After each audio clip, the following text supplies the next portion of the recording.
Hello everyone! I am so excited to finally have my first dissertation diaries. I played around with whether I wanted to call this diaries, discussions, etc. But I settled on diaries because I love the reflectiveness that comes with the word or the connotation of diary. I have a diary, I'm a journal person, so I definitely love the idea of reflecting. And because this is my first one, I would like to say I'm just in the beginning of my dissertation phase. I have pre-prospectus, so I haven't defended a dissertation quite yet, or proposal quite yet, excuse me. So I've been playing around with a lot of ideas, and I think I'm at this point that I have a really solid idea that I feel good about, and I think I'm in the beginning part of potentially writing a proposal. But as of right now, I have done a lot of two things: brainstorming and reading. Oh my goodness, a lot of both.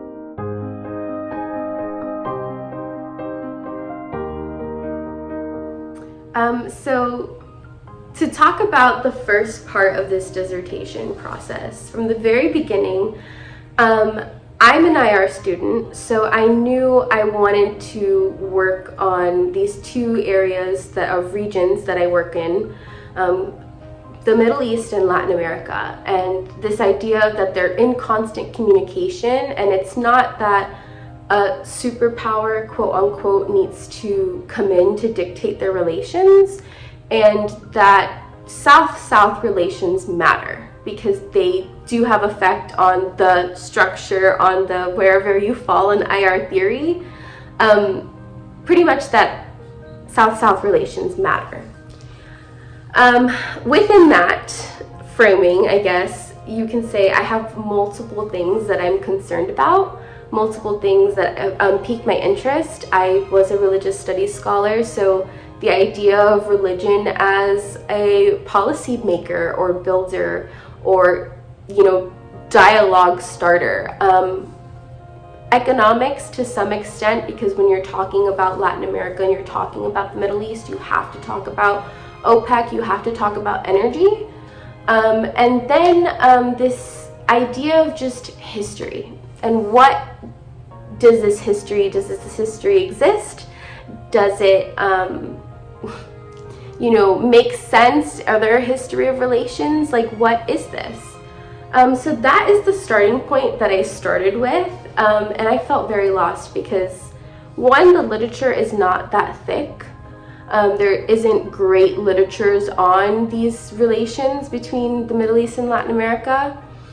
And it took a lot of making, like thought bubbles or thought maps and trying to connect the dots. And it also took quite a few conversations with my advisor and just talking about where my interests are, how can I clarify my interest. And it wasn't till, I want to say, an afternoon, I was talking to my friend, my also academic sister, that her and she was talking about her dissertation, and she's further along in the program. And then I was kind of talking about my ideas, and everything just kind of went like this. And I've decided to do a history of relations between Latin America and a country in the Middle East. And I'm going to do it by themes. But I want to say now that I'm doing this video, like, this didn't happen overnight. This took all of August, all of September, and midway through October. So we're at the point that I have a solid idea, and I've been reading a lot. I have an extensive annotated bibliography that at this point is 27 pages long.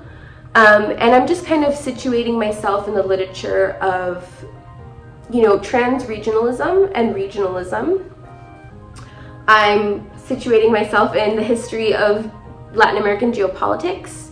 I'm focused on foreign policy literature, specifically of the countries that I'm looking at, and then of course their relations. If I can find something substantive on the actual relations and happenings between these two places, then I have that also in my bibliography, or in my notes. So I've done a lot of reading, a lot of brainstorming, and I'm finally at this point that I'm feeling potentially ready to write at least maybe the introduction paragraph and the lit review.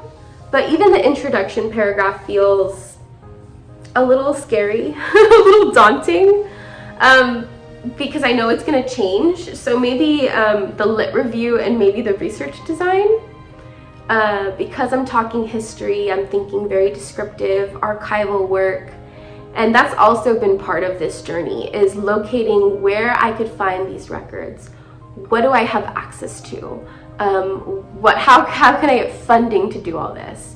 So it's been a lot of moving parts these last few months, and I am still looking, I'm still reading, I'm still trying to figure out where I can potentially find records and archives.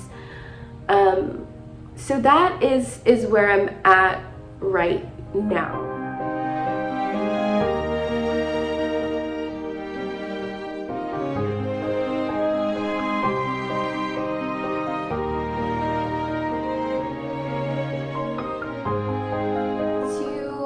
Close this video, I would like to say that it's been an emotional process.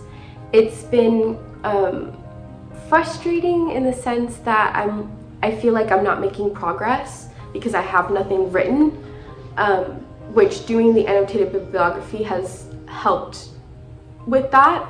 It's not something I started right away. It was something that I did on one afternoon after having had read a bunch of articles. So it's been feeling like I'm frustrated that I at first didn't know what I was doing. Second, that I'm not making progress in terms of concrete on paper progress. And then it's been daunting and scary because my topic is something that has never really been done and there's not much literature on. It's exciting because I'm the first person to do it, and that's great, and I'm excited and I love my topic. But then comes the flip side of, am I the best person to do this? Am I qualified? Do I have it in me to do this work? So it's a quite interesting balancing act between I'm excited and I can do this, and okay, reality check. Can I do this? And I think it's more coming from a place of fear. It's also coming from a place of wanting to do this topic justice. And it's also coming from this idea of imposter syndrome. Because I do know I've gotten to the point that I am qualified to do this work, but I'm like, am more people qualified? Are other people better to do this work? But I had someone tell me the other day, which is where I will leave this, is I wouldn't have this idea, I wouldn't have this excitement if I wasn't the person to do this work. And I'm going to stick with that. And that's where I will close this first Dissertation Diaries.